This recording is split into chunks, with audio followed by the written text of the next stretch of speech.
Press that button!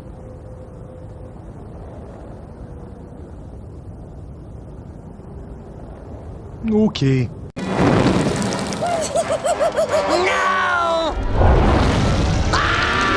No! More fun up in flames. If not for Amala, I don't know what I'd do. A few videos ago, you said Ice Spice was your wife, and now you go back to Doja. They both are. Now on to this game.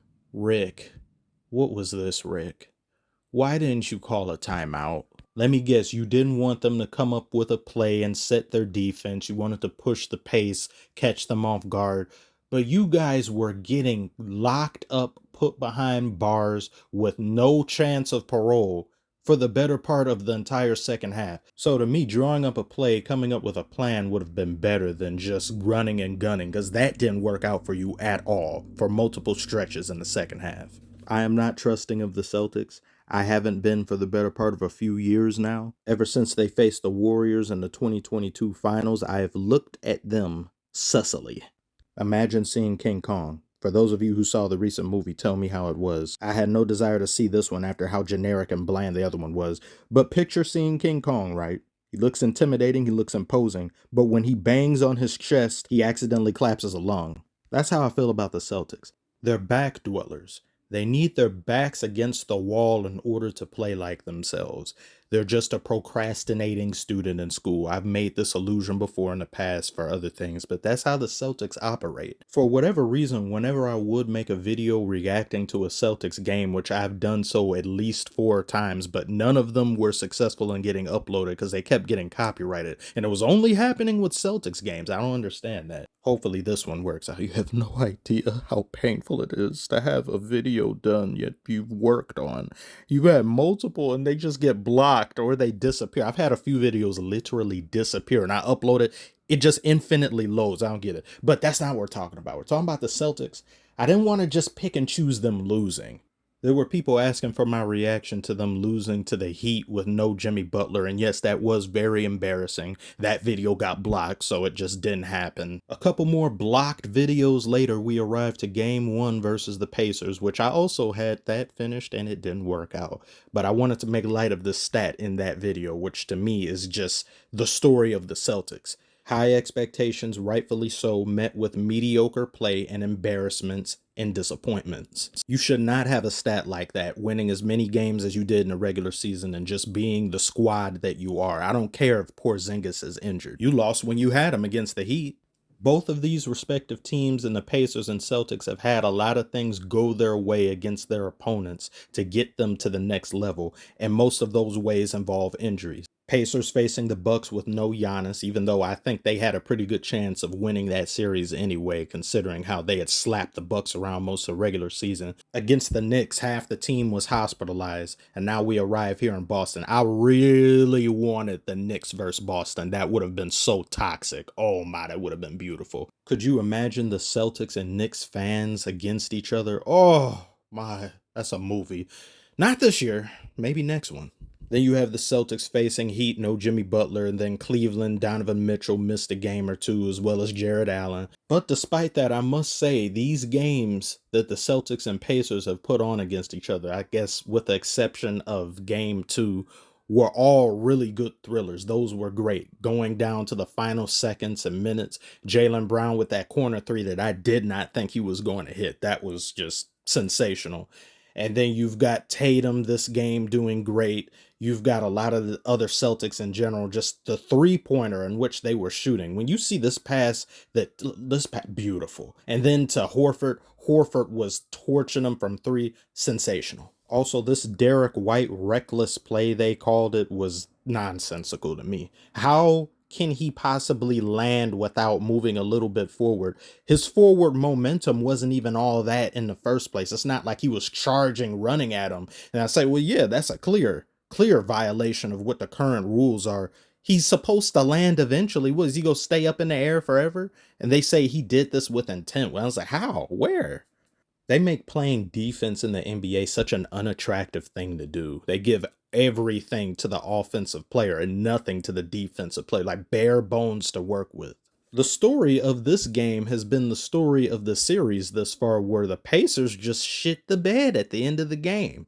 They should have won game one, and they made dumb turnovers, poor decision making. And then we have this game where the coach and Rick Carlisle makes a dumb decision, as well as the players just seemingly not to get themselves under control, not turn the ball over, get a stop, and apply pressure offensively, because they played so beautifully running into the paint. Just the paint points alone, they lead the NBA in that.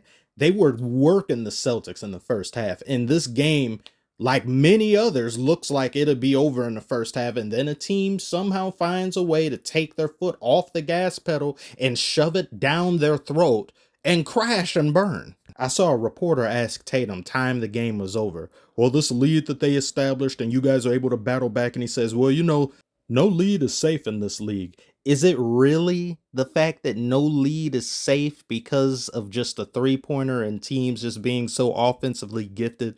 Or is it more so just nerves, lack of preparedness, complacency? When these things happen, it really irritates me, because I just couldn't see myself being on a team in which we blow an 18 to 20 point lead, not just the Pacers, but multiple other players and teams these playoffs doing that in the playoffs, regular season aside, in the playoffs. If I was a coach, this is what I would do. Gebertirim lan sizi. Ağzını sikimin ilk neleri. Sen oynadığın topunu amına koyup hepinizin ne ağzını sikerim size verdiğim emeklere lan. Ne lan bu rezalet? That's just the name of the game. No, it's not. No, it's not. They're trying to coax you into believing that shit is normal. That is not normal. It is unacceptable. Let it happen again. Everybody's leaving out this locker room with the imprint of my hand on their face. If the Pacers didn't have a habit of choking on a wishbone, this series could have very well have been 2-1 for Pacers. Really, we could have lived in a time where that happened. And the jokes, the jokes, but no, we can't have nice things. Drew Holiday, though he did not have a good night shooting the ball, he was magnificent on the defensive end. I can see why they got him.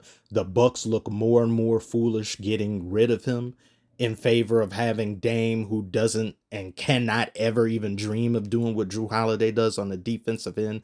Beautiful still. I think there was literally 4 times consecutively the Celtics locked up the Pacers and they could not score, with a block and another block and a steal and another steal. Absolutely amazing. That right there, that is what I see and I get impressed by. And when I see that happen, I say, yeah, this team can definitely win a championship, but they're just not consistent with it. They're frustrating to me, and I'm not even a Celtics fan. I couldn't imagine what Boston faithful must feel. And TJ McConnell gets palmed down to the ground by Horford. Offensive foul on Horford, and look at McConnell. I'm a pest. I'm a mosquito. I'm a flea. I love that.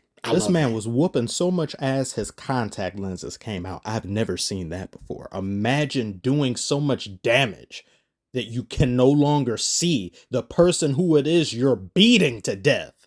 He ended the game with 9 rebounds. He should not be getting 9 rebounds at his height, but he is. That is tenacity. That is force of will right there. He's like a white Patrick Beverly, but just not self-absorbed and somewhat egotistical. And of course, can't forget about Nembhard. He played his heart out. That was a just beautiful performance, a wasted, beautiful performance. They did so many things right in this game up until when it really mattered, just like with game 1. This team is really fun to watch. The Pacers in general, they just can't seem to follow through at the end. We could have had an even better series. We could have had basically a game, like a series that could have won 6 games, but unfortunately, no. We'll just have to see what they do in the offseason, but they are looking like a really solid, great team. I love what I see from them. Celtics, great win. Congratulations. I assume they close the Pacers out next game. I would be smart for them to just get it over with and you get a lot of rest. You didn't have Halle Berry here. This is why I thought this would just be an easy game for you, but you really wanted to lose. That's what they do in the beginning of this video. They feel like losing games until they say, actually, never mind. There's always the lose game in the playoffs for the Celtics that they shouldn't be losing, as you saw from that stat earlier. That game was supposed to be game 1, but they took care of business in that one. So It's going to be Celtics against someone. I think I'm pretty confident in saying that. If things go left, that would be hilarious. So I don't care if I'm wrong, but I'm pretty confident saying Celtics versus whoever, being Mavericks and Timberwolves. And that is going to be a beautiful series. Oh, can't wait. Thank you all so much for watching. Tell me, what did you think about this game? What did you think about the series so far? And who do you have winning the championship between the Celtics and whoever they happen to face in the finals? Like and subscribe if you are new. Thank you all so much for watching.